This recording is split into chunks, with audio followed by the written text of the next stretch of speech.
Nadia, Shaheen Shah Afridi one day के कप्तान हो गए। हाँ, तो इस पे मैं बात करना इस चाहूंगी पे बात और करनी चाहिए। जुहेब का क्या रिएक्शन है, क्योंकि ये मुझे शदीद खुश नजर आ रहे हैं। मैं खुश नजर आ रहा हूँ। हाँ नहीं। बहुत बहुत ज्यादा सेलिब्रेशन, मिठाइयां बांटी हैं जुहेब ने। खैर तो हैं, क्या ख्याल है? क्या वजह, इतने खुश क्यों आप?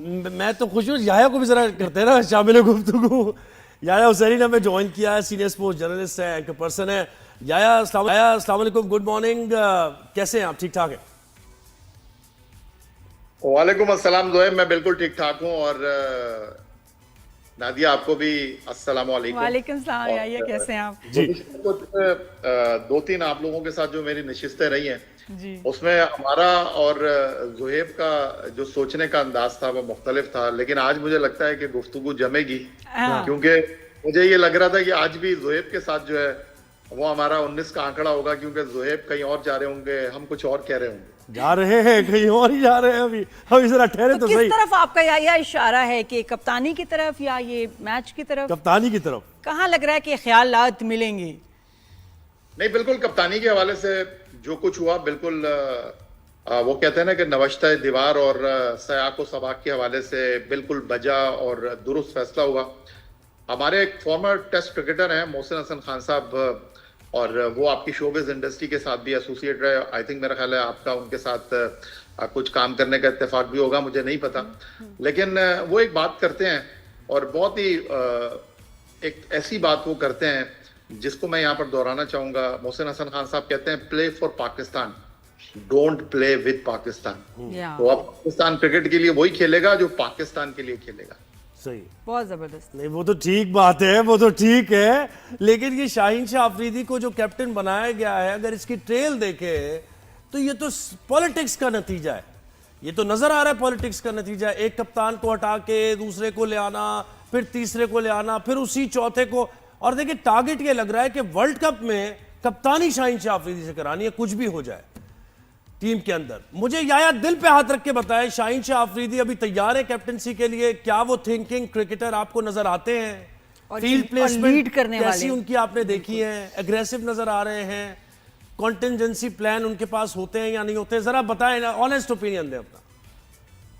देखिए जोएब, आप क्रिकेट को समझते हैं, क्रिकेट को जानते हैं, तो मैं आपसे एक मैच्योर गुफ्तगू की उम्मीद करूंगा। मैं आपसे उस गुफ्तगू की उम्मीद नहीं करूंगा जो कि इस वक्त मैं सोशल मीडिया पर देख रहा हूँ। ना सर है, ना पैर है, ना कोई सोच है, ना उनके पास कोई डेटा है, ना उनके पास हकाइक हैं। सबसे पहला सवाल तो ये है कि कप्तानी से हटाया क्यों गया है रिजवान को? बहुत सारी उसकी वजूहत हैं। माइक हेसन ने वेस्ट इंडीज के बाद ये तय कर लिया था कि वो रिजवान के साथ नहीं जाएंगे। अब क्यों नहीं जाएंगे रिजवान के साथ? रिजवान को लास्ट ईयर हमने कप्तान बनाया, और जब उनको कप्तान बनाया था, मैंने आपके शो में ही कहा था और दीगर शोज में भी कहा था कि जी जैसे कप्तान बने ऐसे कप्तान हट भी जाएंगे। ये मेक शिफ्ट अरेंजमेंट है, और जैसे ही कोई बेहतर कप्तान मिलेगा इनको कप्तानी से उतार दिया जाएगा। शुरुआत बहुत गैर मामूली थी मोहम्मद रिजवान की। उनकी कप्तानी में पाकिस्तान ऑस्ट्रेलिया में 2-1 जीता, उनकी कप्तानी में पाकिस्तान जिम्बाब्वे में 2-1 जीता, उनकी कप्तानी में हमने तारीख में पहली मरतबा जनूबी अफ्रीका को जनूबी अफ्रीका में हराया। पहली 3 सीरीज की trophy as a captain wicket keeper Mohammad Rizwan ने उठाई। मोहम्मद रिजवान की क़यादत में पहले 9 मैचों में हम 7 जीते, सिर्फ 2 हारे, और उसके बाद डूबने का सफर शुरू हुआ। पहले हम पाकिस्तान में 3 मुल्की टूर्नामेंट 3 मैच खेले, जनूबी अफ्रीका से जीते और 2 मैच न्यूजीलैंड से हारे और टूर्नामेंट हार गए। उसके बाद चैंपियंस ट्रॉफी में हम होम ग्राउंड पर कराची में न्यूजीलैंड से हारे, दुबई में भारत से हारे, पिंडी में हमारा बांग्लादेश से मैच हुआ नहीं। उसके बाद हम वेस्ट इंडीज में गए, वेस्ट इंडीज जाने से पहले न्यूजीलैंड गए, न्यूजीलैंड 3-0 हारे। वेस्ट इंडीज में पहला मैच जीते और अगला मैच जो है हारे, उसके बाद भी हारे। हमने ऑस्ट्रेलिया के खिलाफ वनडे सीरीज 22 साल के बाद जीती थी, और वेस्ट इंडीज के खिलाफ 34 साल के बाद हम वनडे सीरीज हारे।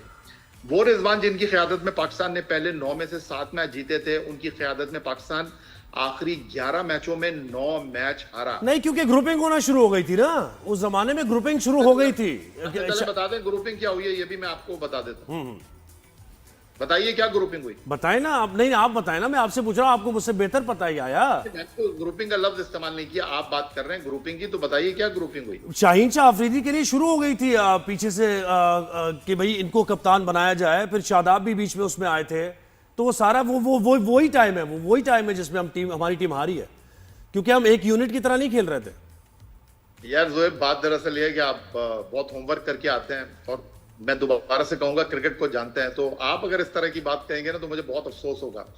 अगर ग्रुपिंग हो रही थी शाहीन शाह अफरीदी की कप्तानी के लिए, तो फिर उनको T20 का कप्तान बनना चाहिए था ना। लाहौर कलंदर की कप्तानी में, उनकी कप्तानी में 3 मरतबा लाहौर कलंदर चैंपियन बना है, तो वो तो T20 फॉर्मेट था। तो T20 फॉर्मेट में आप उनको कप्तान बनाते, उनको तो आपने कप्तान बनाया नहीं, आपने तो कप्तान सलमान अली आगा को बनाया।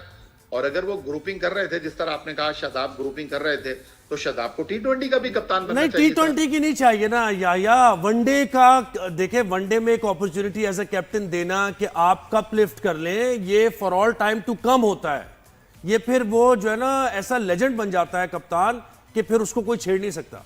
ये आप जानते हैं, ये आप जानते हैं याया, इसी के लिए काम होता है सारा। T20 जितना हो जाए, कप्तानी वनडे की होती है।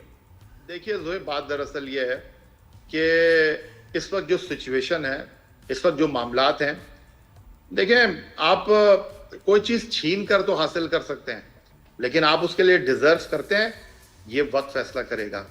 तो अगर जिस तरह आप कह रहे हैं, जो आप सोशल मीडिया के अंदाज में गुफ्तगू कर रहे हैं कि जी उनके लिए माहौल बनाया जा रहा था, तो मैं तो दोबारा से कह रहा हूं, अगर आपको कप्तान बनाना है शाहीन को, तो वो तो T20 फॉर्मेट के लिए बेस्ट कैप्टन है, क्योंकि आप डोमेस्टिक क्रिकेट में परफॉर्म करते हैं, आप अपनी पाकिस्तान को रिप्रेजेंट करते हैं। तो उन्होंने PSL जो डोमेस्टिक टूर्नामेंट है, वहां पर 3 मरतबा ट्रॉफी को उठाया है, तो वो तो डिजर्व T20 में करते हैं। आपने तो उनको वनडे का कप्तान बनाया है, और वनडे का कप्तान भी आपने उनको मजबूरी में बनाया है। मजबूरी आपके पास क्या है कि जिनको आपने कप्तान बनाया, उनकी कप्तानी में टीम डिलीवर नहीं कर रही थी, वो मैं आपको बता चुका हूं। उनकी कप्तानी में पाकिस्तान ने आखिरी 11 में से 9 मैच हारे हैं।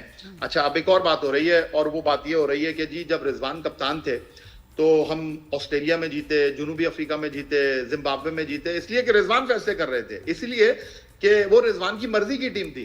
ये भी गलत फहमी है, ये भी गलत बात हो रही है। आपको पता है कि वो सिर्फ टॉस वाले कप्तान थे, ऑस्ट्रेलिया, जनूबी अफ्रीका और जिम्बाब्वे। वो न्यूजीलैंड, जिम्बाब्वे में थे, ऑस्ट्रेलिया में थे, जनूबी अफ्रीका में थे, टीम पाकिस्तान से बन के जाती थी। इवन ये तक बताया जाता था कि कौन किस नंबर पर बैटिंग करेगा।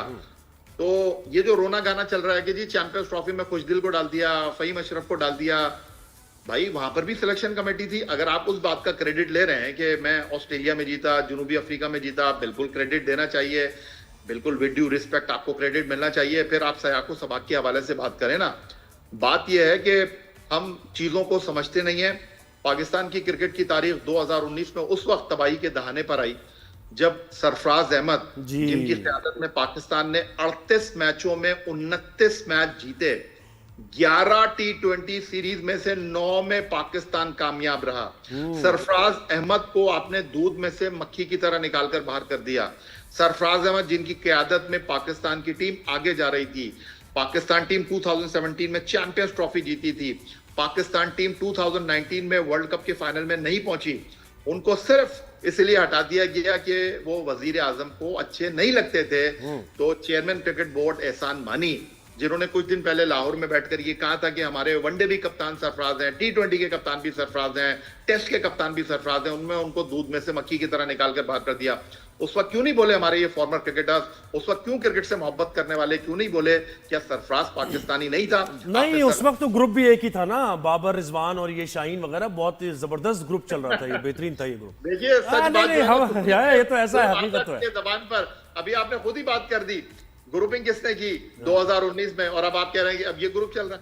बस अच्छा यार, चले आज के टेस्ट की बात कर लेते हैं ना। ये जो पाकिस्तान ने बैटिंग दिखा दी है, मुझे लग रहा है कि आप क्या समझते हैं कि अगर आज भी हमने 100 रन और जोड़ लिए किसी भी तरीके से, तो मैच हमारे पास आ जाएगा? ये तो मेरे तो एक बात समझ नहीं आ रही कि ये जनूबी अफ्रीका वाले जो हैं वो हाथ में मक्खन लगाकर आए हैं, वैसलीन लगाकर आए हैं, क्या करके आए? कैचेज नहीं पकड़े जा रहे हैं इनसे। और आप देखिए वो सरफराज ने, उनके ऊपर पाबंदी लग गई थी, साउथ अफ्रीका में वो मैच खेल रहे थे, तो जनूबी अफ्रीका के खिलाड़ी थे फिलिप कवाया, वो अजीबो गरीब तरीके से खेल रहे थे ना, उनका कैच पकड़ा जा रहा था, और जहां वो मार रहे थे वहां गेंद जा नहीं रही थी, लेकिन फिर भी उनको रन मिल रहे थे। तो सरफराज ने विकेट के पीछे से बोला कि ओ भाई क्या पढ़वा कर आए हो अपनी अम्मी से। सही बात है। तो जो स्टंप माइक में आवाज आई और वो उनके ऊपर पाबंदी लग गई। हाँ। तो ये पता नहीं कल अब्दुल्ला शफीक क्या पढ़वा कर आए थे, अंदाजा कीजिए आप कि एक बार गेंद स्टंप पे लगी, जी जी, स्टंप नहीं गिरी, और उसके बाद वो कॉर्ड बिहाइंड हुए, कॉर्ड बिहाइंड भी अंपायर ने नहीं दिया। हाँ। लेकिन कहते हैं कि जब आपका बुरा वक्त हो ना, तो आप वो ऊंट पे बैठे हो तो सही बात कभी आपको कुत्ता काट लेता है। तो बाबर हाँ। आजम के साथ यही हुआ कि उन्होंने इतने कैच शान के छोड़े, अब्दुल्ला शफीक के छोड़े, बाबर आजम का पकड़ लिया, इतना टफ कैच, बिल्कुल शॉट पे खड़े हो गए। सही है। अच्छा, ये ट्रॉफी का क्या हुआ, एशिया कप वाली ट्रॉफी का? एशिया कप वो वाली कहाँ ट्रॉफी का है क्या हुआ, यार? यार उसका बताएं बताएं भैया जरा। हैं? एशिया कप की ट्रॉफी दुबई में एशियन क्रिकेट काउंसिल के ऑफिस के लॉकअप में रखी हुई है। और चाबी भारत की किसके पास है? बहुत दूर है। वो जो ऐसे कहते हैं ना कि तमाम दवाएं बच्चों की पहुंच से दूर है।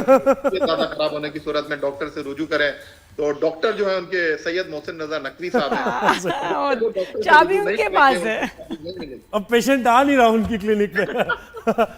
यार बहुत शुक्रिया, बड़े मजे की डिस्कशन रही। Thank you. मैं तो बिल्कुल आराम से चुप करके सुन रही थी कि यार क्या मैच चल रहा है, कुछ पॉपकॉर्न वगैरह भी होता ना तो बड़ा मजा आता, चने ही हो जाते।